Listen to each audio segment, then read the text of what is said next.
Stability of emulsion का मतलब emulsion कितने देर तक स्टेबल रहेगा, इमल्शन की एक्सपायरी डेट कितनी रह सकती है, इमल्शन के क्वालिटी कंट्रोल पैरामीटर्स क्या है, इमल्शन का स्टैंडर्ड कैसे चेक करोगे, इमल्शन का इवैल्यूएशन कैसे किया जाएगा, असेसमेंट ऑफ इमल्शन, ठीक है, ये सब कुछ इसमें कवर होता है स्टेबिलिटी ऑफ इमल्शन में। तो सबसे पहला है क्रीमिंग ऑफ इमल्शन। ठीक है, क्रीमिंग क्या मतलब है क्रीम का, यहाँ पे क्रीम का मतलब क्या है, what is cream? Thickness. No, no thickness.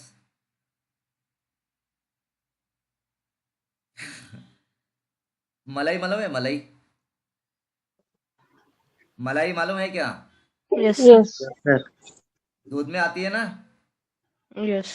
दूध में कब आती है मलाई? हीट दूध की करने पर मलाई, उसे यस। अगर हम दूध को गर्म करते हैं, हीट करते हैं, बॉईल करते हैं, जब भी मिल्क को बॉईल किया जाता है तो बॉईल करने के बाद में उस पे ऊपर में मलाई आ जाती है, फिर आप उसको अलग करके उससे घी बना लेते हो, right?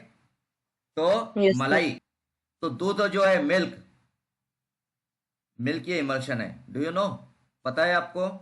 Milk is an emulsion, पता है? Milk yes is an emulsion, ठीक है। मिल्क माइक्रो इमल्शन में आता है। कौन से इमल्शन में? इमल्शन के कई सारी टाइप है। इमल्शन के टाइप जैसे कि नैनो इमल्शन है, माइक्रो इमल्शन है, nano, micro, then self emulsifying drug delivery system भी है, SEDDS, सेल्फ इमल्सिफाइंग, ठीक है। तो जो माइक्रो इमल्शन है, तो मिल्क जो है, मिल्क ये माइक्रो इमल्शन में आता है, माइक्रो इमल्शन। तो मिल्क ये इमल्शन है। मिल्क में ऑयल फेज भी होती है, वाटर फेज भी होता है। लिपिड होता है कि नहीं, फैट होती है कि नहीं मिल्क में, फैट और वाटर होता है कि नहीं मिल्क में? Yes sir. Yes sir. Fat होती है ना मिल्क में, यस तो सर। फैट क्या लिपिड है ना, तो लिपिड और वाटर दो इमिसिबल हो गए ना, लिपिड और वाटर इमिसिबल है कि नहीं है? है। तो मिल्क, हाँ, तो मिल्क में लिपिड भी है, फैट भी है, और मिल्क में वाटर भी है, तो दोनों का मिक्सचर मतलब ये मिल्क मतलब इमल्शन हो गया ना वो। तो मिल्क इज एन इमल्शन, ठीक है। मिल्क सॉल्यूशन है क्या? मिल्क सॉल्यूशन है क्या? नहीं सर। नहीं। नो। नहीं है। Milk is not solution, milk is emulsion, but वो माइक्रो इमल्शन है। माइक्रो इमल्शन, माइक्रो इमल्शन की टाइप में मिल्क आता है, ठीक है। और इसीलिए मिल्क को जब हम बॉईल करते हैं तो उस पर क्रीमिंग हो जाता है, मलाई आ जाती है। तो ये इमल्शन का कैरेक्टरिस्टिक है। किसी भी इमल्शन को आप बॉईल कीजिए, किसी भी, या उसे हिट कीजिए, तो उस पर क्रीमिंग हो जाएगा, उस पर क्या होगा, क्रीमिंग हो जाएगा, उसमें मलाई बन जाएगी। तो मलाई क्या है? तो मलाई, मलाई मतलब फैट है ना। फैट पार्टिकल जो होते हैं, लिपिड पार्टिकल्स, लिपिड मॉलिक्यूल्स, वो आपस में कंबाइन होते हैं, कंबाइन होकर के एक लार्जर लेयर बना लेते हैं, और उसकी डेंसिटी वाटर से कम होती है तो ऊपर आ जाते हैं, तो दैट इज द क्रीमिंग। तो जो इमल्शन में क्रीम बनती है, ये क्रीम जरूरी नहीं है कि सरफेस के ऊपर ही बनेगी। कई बार कई इमल्शन ऐसे होते हैं कि उसमें जो क्रीम होती है वो सरफेस के नीचे जाके बैठ जाती है, ठीक है। तो क्रीम जो होती है, तो क्रीम का मतलब आपको समझ में आया होगा। तो जो मलाई होती है वो ऊपर में भी बन सकती है और इमल्शन में नीचे जाकर के भी बैठ सकती है। अगर उसकी डेंसिटी कम है तो ऊपर बनेगी, और डेंसिटी अगर ज्यादा है तो वो नीचे जाके बैठ जाएगी, ठीक है। और जब ऐसा क्रीमिंग होने लगता है तो फिर इमल्शन ब्रेक होने लगता है, क्रैकिंग ऑफ इमल्शन होता है। क्रैकिंग ऑफ इमल्शन मतलब इमल्शन के जो दो फेजेस है, ऑयल एंड वाटर फेज, वो सेपरेट होने लगती है, सेपरेशन ऑफ टू फेजेस। तो जो क्रैकिंग ऑफ इमल्शन है, जिसे हम दूध फटना बोलते हैं, दूध फटना, पता है ना दूध फटना, फिर आप उसका कलाकंद बना लेते हो, ओके। दूध फट जाता है तो कलाकंद बना लिया जाता है। तो जब दूध फटता है मतलब उसका ऑयल लेयर, लिपिड पार्ट, और उसका वाटर का पार्ट, वो सेपरेट हो जाता है, that is the cracking of emulsion. वो क्रैकिंग है इमल्शन का। तो जो इमल्शन का क्रैकिंग की शुरुआत क्रीमिंग से होती है, पहले क्रीमिंग होता है और फिर क्रैकिंग होता है, ठीक है। तो क्रीमिंग एंड क्रैकिंग ये स्टेबिलिटी के प्रॉब्लम्स है इमल्शन के। तो अब ये क्रीमिंग कैसे फॉर्म होती है, क्यों फॉर्म होती है, कौन से फैक्टर्स है जिसकी वजह से क्रीमिंग बढ़ सकता है, कौन से फैक्टर्स की वजह से क्रीमिंग कम हो सकता है, ये हम लोग अभी स्टडी करने वाले हैं, ठीक है। तो चलिए पढ़ते हैं creaming of emulsions. So it is defined as the aggregation of globules of the disperse phase on the top और बॉटम ऑफ द इमल्शन। समझ में आ गया क्रीमिंग का डेफिनेशन? क्लियर? समझ में आया ये डेफिनेशन? सर एक बार मराठी में एक्सप्लेन कीजिए. क्रीमिंग म्हणजे आपली दुधावरची साय जी असते त्याप्रमाणे. तर इथे काय असतं की जे लिपिड पार्टिकल असतात, डिस्पर्स फेज जे असतात, लिपिड पार्टिकल म्हणण्यापेक्षा जे काही डिस्पर्स फेज असेल तर त्या डिस्पर्स फेजचे जे ग्लोबल्स असतात ते त्यांचं ॲग्रिगेशन होऊन जातं, ते एक दुसऱ्याला अटॅच होतात, जमा होऊन जातात, त्याची लेअर तयार होते आणि ती जी काही लेअर असेल ती वरती येते, सरफेसवरती येते किंवा ती लेअर सरफेसमध्ये खाली जाऊन बसते, ठीक आहे. सरफेसच्या वरती लेअर येते, जसं दुधावरती साय असते, मलाई असते दुधावरची. तर दुधावरची मलाई जी असते ती ती काय आहे तर दॅट इज द क्रीमिंग, त्यालाच क्रीम म्हणतो आपण, ठीक आहे. तर दुधामध्ये हे जे क्रीमिंग होत असतं ते सरफेसवरती होतं. ते कुठे होतं? ते टॉपला होतं. तर काही इमल्शन असे पण असू शकतात की तिथे क्रीमिंग हे खाली होईल, बॉटममध्ये जाईल. म्हणजे जर OW टाईपचं इमल्शन असतं, oil in water type emulsion, तर ऑइल इन वॉटर टाईप इमल्शनमध्ये जे क्रीमिंग असतं ते टॉपला होत असतं. कारण ऑइल इन वॉटर इमल्शनमध्ये ऑइल ग्लोबल्स जे असतात त्याचं ॲग्रिगेशन होत असतं, त्यांचं कलेक्शन होतं, ते एक लेअर फॉर्म करतात आणि ही जी लेअर असते त्याची डेन्सिटी ही वॉटरपेक्षा कमी असते, म्हणून ते टॉपला जाऊन क्रीम तयार करतात, मलाई तयार करतात. आणि जर वॉटर इन ऑइल टाईपचं इमल्शन असेल, वॉटर इन ऑइल, तर तिथे वॉटरचे ग्लोबल्स असतील, ते वॉटर ग्लोबल्स जमा होतील, जमा होऊन एक वॉटरची लेअर तयार होईल आणि ती लेअर ऑइलपेक्षा हेवी असते, म्हणून ती बॉटमला जाऊन जमा होईल, बॉटमला जाऊन ती बसेल. तर दॅट इज ऑल्सो क्रीमिंग. तर क्रीमिंगचा अर्थ काय की इमल्शनमध्ये जे काही ग्लोबल्स असतात ते ग्लोबल्स जमा होऊन ते सरफेसवरती येणे, टॉपला येणे किंवा खाली जाऊन बसणे, दॅट इज द क्रीमिंग. तर क्रीमिंग याचाच अर्थ तुम्ही मलाई असं पण घेऊ शकता. तर जी काही मलाई असते ती टॉपला असते किंवा ती बॉटमला जाऊन सुद्धा बसू शकते इमल्शन मध्ये, ठीक आहे. आणि क्रीमिंगची सुरुवात झाल्यावरती तेच पुढे कंटिन्यू जर राहिलं क्रीमिंग तर त्याच्यामधून इमल्शनचं क्रॅकिंग होईल म्हणजे इमल्शन ऑइल आणि वॉटर दोन पार्टमध्ये सेपरेट होऊन जाईल, ठीक आहे. क्लिअर? समजतंय? Yes, sir. Yes, sir. Yes, sir. Okay, ठीक है. सो क्रीमिंग ऑफ इमल्शन, तो इस पे भी MCQ पूछा जा सकता है कि what is creaming of emulsion, ठीक है. तो कंसेप्ट को समझ लीजिए. Then the factors which can influence the rate of creaming are indicated by Stokes law as follows. तो फैक्टर्स विच कैन इन्फ्लुएंस मतलब ऐसे कौन से फैक्टर्स है जिसकी वजह से क्रीमिंग का रेट बढ़ सकता है या कम हो सकता है. तो मलाई कब ज़्यादा आती है? जब आप हीटिंग ज़्यादा करते हो, बॉइलिंग ज़्यादा करते हो, जितना ज़्यादा बॉईल करोगे उतनी ज़्यादा मलाई बनेगी, राइट. तो टेम्परेचर एक फैक्टर है. तो अगर आप टेम्परेचर बढ़ाते हो तो रेट ऑफ क्रीमिंग बढ़ेगा कि कम होता है? टेम्परेचर बढ़ेगा. बढ़ेगा, रेट ऑफ क्रीमिंग बढ़ेगा, ठीक है. टेम्परेचर बढ़ाने की वजह से रेट ऑफ क्रीमिंग बढ़ता है. मतलब टेम्परेचर और rate of creaming directly proportional है कि इनवर्सली प्रोपोर्शनल है? Directly. यस, डायरेक्टली प्रोपोर्शनल है, ठीक है. दूसरी बात, टेम्परेचर बढ़ाने से विस्कोसिटी बढ़ती है या कम होती है? Viscosity of disperse medium, no? Yes, disperse medium या टोटल इमल्शन बढ़- की बात कीजिए. विस्कोसिटी बढ़ती है लेकिन जो नीचे का लेयर रहता है उसकी विस्कोसिटी कम होती है. ऐसा नहीं होता है, ठीक है. ओके. टोटल विस्कोसिटी कम होगी इमल्शन की, हाँ. ठीक है. अगर आप हीट करते हो किसी भी इमल्शन को तो उसकी विस्कोसिटी कम होती है. नॉर्मली अगर हम किसी भी चीज़ को हीट करते हैं तो उसकी विस्कोसिटी कम होते जाती है. टेम्परेचर और विस्कोसिटी नॉर्मली बात कर रहा हूँ, एक्सेप्शन की बात नहीं कर रहा हूँ. कुछ एक्सेप्शन ऐसे भी है जहाँ पे अगर आप हीट करोगे, टेम्परेचर बढ़ाओगे तो विस्कोसिटी बढ़ जाएगी, ऐसे भी है, एक्सेप्शंस है. बट नॉर्मली हम ये देखते हैं कि जब हम टेम्परेचर बढ़ाते हैं तो विस्कोसिटी कम हो जाती है, ठीक है. तो टेम्परेचर और विस्कोसिटी ये इन्वर्सली प्रोपोर्शनल है, ठीक है. Temperature and viscosity inversely proportional है. टेम्परेचर और दूसरी बात टेम्परेचर और क्रीमिंग ये डायरेक्टली प्रोपोर्शनल है, ठीक है। Temperature and creaming directly proportional है, टेम्परेचर और विस्कोसिटी इनवर्सली प्रोपोर्शनल है। तो बताइए विस्कोसिटी और क्रीमिंग डायरेक्टली हुए कि इनवर्सली हुए?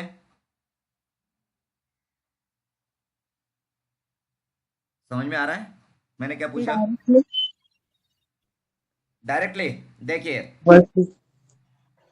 टेम्परेचर टेम्परेचर और क्रीमिंग डायरेक्टली है, मतलब temperature equals to creaming, temperature equals to creaming, दोनों एक हो गए, एक जैसे ही Yes. है, ठीक है। टेम्परेचर मतलब ही क्रीमिंग, ऐसा समझ लीजिए। नाउ टेम्परेचर और विस्कोसिटी इनवर्सली है इमल्शन के केस में, ठीक है। टेम्परेचर और विस्कोसिटी इमल्शन के केस में इनवर्सली है। टेम्परेचर बढ़ेगा तो विस्कोसिटी कम हो जाएगी, ठीक है। तो फिर विस्कोसिटी और क्रीमिंग ये क्या हो गए? Inversely. यस, ये भी इनवर्सली हो गए। तो विस्कोसिटी और क्रीमिंग इनवर्सली प्रोपोर्शनल है, मतलब यदि इमल्शन की विस्कोसिटी कम होती है तो क्रीमिंग बढ़ जाता है, ठीक है। तो यहाँ पे स्टोक्स लॉ हम देखेंगे। स्टोक्स लॉ याद रखिए, स्टोक्स लॉ क्या है? तो Stokes law is V equals to twice r square in bracket ρ1 minus ρ2 into g upon 9 eta. यह है आपका स्टोक्स लॉ या स्टोक्स इक्वेशन, इसे बोलते हैं स्टोक्स इक्वेशन, ठीक है। This is the Stokes equation, यह याद रखना है आपको। इस पे पूछा जाएगा कि यह कौन सा इक्वेशन है या यह कौन सा लॉ है, या फिर स्टोक्स इक्वेशन कौन सा है, स्टोक्स लॉ कौन सा है, यह आपसे पूछा जाएगा।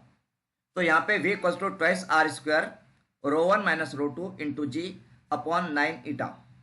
अब आपको ये बात ध्यान में रखना चाहिए कि ये जो फार्मूला है यहाँ पे हमने ρ1 और ρ2 का इस्तेमाल किया है डेंसिटी बताने के लिए, ठीक है। तो यहाँ पे ρ1 और ρ2 की जगह पे आपको d1 d2 भी बताया मतलब दिया जा सकता है। अलग अलग बुक्स में ऑथर्स, कई सारे ऑथर्स अपने हिसाब से सिंबल यूज करते हैं। जैसे मैंने मेरे बुक में यहाँ पे ρ1 और ρ2 दिया है, ठीक है। तो कुछ ऑथर्स ऐसे भी होंगे जिन्होंने उनके बुक में यहाँ पे d1 d2 दिया होगा ρ1 ρ2 की जगह पे, और यहाँ पे नीचे में 9 ईटा है, तो ईटा के जगह पे कुछ ऑथर्स यहाँ पे म्यू भी देते हैं, म्यू का साइन देते हैं, ठीक है। मैंने यहाँ पे ईटा का साइन दिया है, तो कुछ ऑथर्स यहाँ पे म्यू का भी साइन देते हैं। तो जरूरी नहीं है कि ये जो इक्वेशन है यहाँ पे जो सिंबल्स इस्तेमाल किए गए वही सिंबल्स आपको एग्जाम में भी आ सकते हैं। यहाँ पे ρ1 ρ2 की जगह पे d1 d2 आ सकता है, और नीचे में जो 9 ईटा है, ईटा के जगह पे आपको यहाँ पे ईटा के जगह पे म्यू भी बताया जा सकता है, म्यू, ठीक है। एंड ठीक है, सो यहाँ पे जो इक्वेशन है V equals to twice r square into bracket ρ1 minus ρ2 into g upon 9 eta. तो यहाँ पे V जो है V indicates rate of creaming, कितने स्पीड से क्रीमिंग हो रहा है, कितने तेजी से क्रीमिंग हो रहा है, that is the V। Then R square, तो R क्या है? R इज ग्लोबल रेडियस, जो ग्लोबल्स होते हैं, ग्लोबल, ठीक है ना। डिस्पर्स्ड फेज जो होता है, तो डिस्पर्स्ड फेज के जो ग्लोबल्स है वो ग्लोबल्स का रेडियस, आई होप कि रेडियस आपको पता होगा, ठीक है। रेडियस पता है ना आप सभी को, ठीक है, पता है radius? Yes, sir. Yes, sir. हाँ, ओके। तो जो ग्लोबल्स का रेडियस है तो दैट इज द R। अब यहाँ पे जो रेडियस है आर स्क्वायर, तो आप बताइए कि जो V है मतलब रेट ऑफ क्रीमिंग, ये रेडियस के लिए डायरेक्टली प्रोपोर्शनल है या इनवर्सली प्रोपोर्शनल है? V और R for radius of the Global's, तो V और radius of the Global's directly proportional है कि इनवर्सली है? Directly. Directly. यस, डायरेक्टली, क्योंकि वो ऊपर में आ रहा है ना, न्यूमरेटर में आ रहा है। न्यूमरेटर में आता है तो डायरेक्टली होता है। इसका मतलब क्या हुआ? इसका मतलब यदि ग्लोबल की रेडियस बढ़ती है तो रेट ऑफ क्रीमिंग बढ़ जाएगा, ठीक है। ग्लोबल्स की रेडियस बढ़ती है तो रेट ऑफ क्रीमिंग बढ़ जाएगा। ग्लोबल की रेडियस बढ़ना मतलब ग्लोबल की साइज बढ़ना। यदि ग्लोबल्स की साइज बढ़ जाती है मतलब रेट ऑफ क्रीमिंग बढ़ जाएगा। So rate of creaming depends upon the size of the Global's. If the size of the globules increase, then rate of creaming increases. Size of the globules increases, rate of creaming increases. Size of the globule decreases, rate of creaming decreases. So rate of creaming is directly proportional to the globule radius. Okay. Then rho 1 and rho 2 क्या है? तो रो 1 और रो 2 ये जो disperse phase and dispersion medium है, disperse phase and dispersion medium, इनका जो density का डिफरेंस होता है, तो वो डिफरेंस मतलब रो 1 और रो 2. रो 1 जो है, रो 1 इज डिस्पर्स फेज की density and rho 2 is dispersion medium की डेंसिटी. ठीक है. तो आपको इमल्शन में डिस्पर्स फेज और डिस्पर्शन मीडियम पता है. डिस्पर्स फेज किसे कहते हैं और डिस्पर्शन मीडियम किसे कहते हैं ये आपको पता है. तो यहाँ पे इमल्शन में तो रो 1 मतलब density of the disperse phase और रो 2 मतलब density of the dispersion medium, और रो 1 माइनस रो 2 मतलब डिफरेंस इन द डेंसिटीज. तो disperse phase and dispersion medium, इनकी डेंसिटी में जो डिफरेंस होता है उस पर भी रेट ऑफ क्रीमिंग डिपेंड करता है. यदि difference between disperse phase, difference between the densities of the disperse phase and dispersion medium increases, then rate of creaming increases. ठीक है. तो रो 1 माइनस रो 2 यदि ज्यादा आ जाता है, बढ़ने लगता है, तो v की वैल्यू बढ़ने लगेगी, रेट ऑफ क्रीमिंग बढ़ने लगेगा. मतलब यदि रो 1 माइनस रो 2 यदि जीरो आता है, जीरो, रो 1 माइनस रो 2 यदि जीरो आता है, तो रेट ऑफ क्रीमिंग मिनिमम रहेगा. कितना रहेगा? मिनिमम, कम से कम रहेगा. और रो 1 माइनस रो 2 जितना बढ़ते जाएगा उतना ही रेट ऑफ क्रीमिंग भी बढ़ते जाएगा, उतने तेजी से क्रीम फॉर्मेशन होते जाएगा, उतने तेजी से स्टेबिलिटी कम होते जाएगी इमल्शन की. ठीक है. Then G, what is G? ये जी क्या है? What is G? Due to gravity, acceleration. Yes. Gravitational constant. Gravitational constant. That is the gravitational constant. Okay. Then 9 eta. What is eta? ये eta क्या indicate करता है?